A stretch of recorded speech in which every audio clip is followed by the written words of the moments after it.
Hey everyone, I'm going to be explaining a nice and simple way to be reading in from a file. So the first thing you want to do is give your file purpose and all that stuff.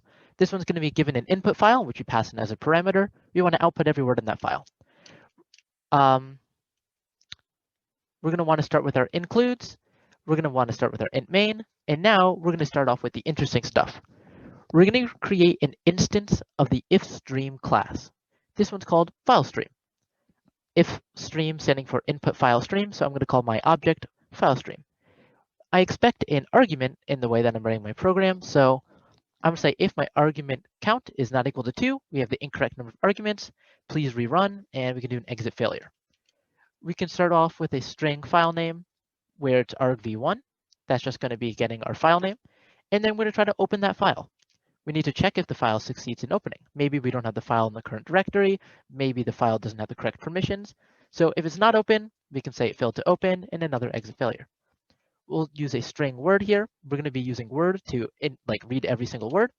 And now we're going to follow this pattern. Read from the file, make sure nothing has gone wrong, and use the data.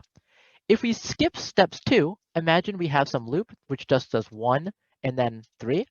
We could read from the file and reach the end of the file, and then that'll give us some type of bug, some type of behavior we don't want. And then we could try to interpret it, and even though we reach the end of the file. So we really need to read, then check, and then continue to use the data. So what we're going to do is we're going to write a while loop. We're going to say while file stream, and I'm going to read into the word. This has 2 features. 1, it reads from the file, and 2, if it reaches the end of file or something goes wrong, it'll actually fail, and it will not return true. So this will exit the loop. So that's actually step 1 and 2 together. And in this case, how we're going to use the data, we're just going to print it out. So we can send to the standard output stream using cout. We're going to cout word, and I'll throw in an end line.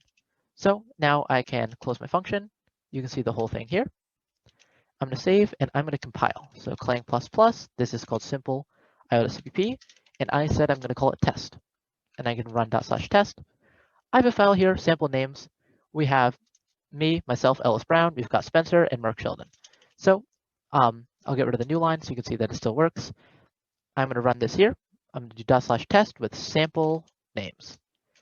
And just like we expect, let me make the terminal a little bigger. We've got Ellis Brown, Spencer, Mark Sheldon. So that's really cool.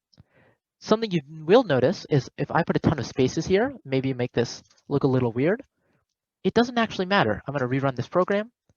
Same thing. That's because when we use this type of reading in from a file, it does not care about the white spaces. Imagine we do want to care about the white spaces. Then we have to use something called getLine. GetLine works like this. We have getLine, and then we have the first thing. So I'm going to call 1 and 2. First thing, 1, it needs to be a file stream. So in this case, we're going to be using file_stream. This could be any type of input stream or any type of stream. So you could have an iString stream instance. You could have an ifstream instance.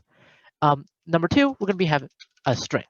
And the purpose of getLine is when I type getLine, it's going to take whatever's in my file stream and put it into my string, the entire line.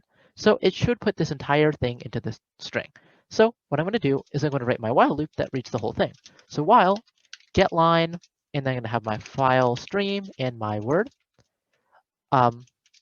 I'm going to do cout word end line. So this is very similar to what we did before. We need to read from the file, correct? We need to make sure nothing has gone wrong.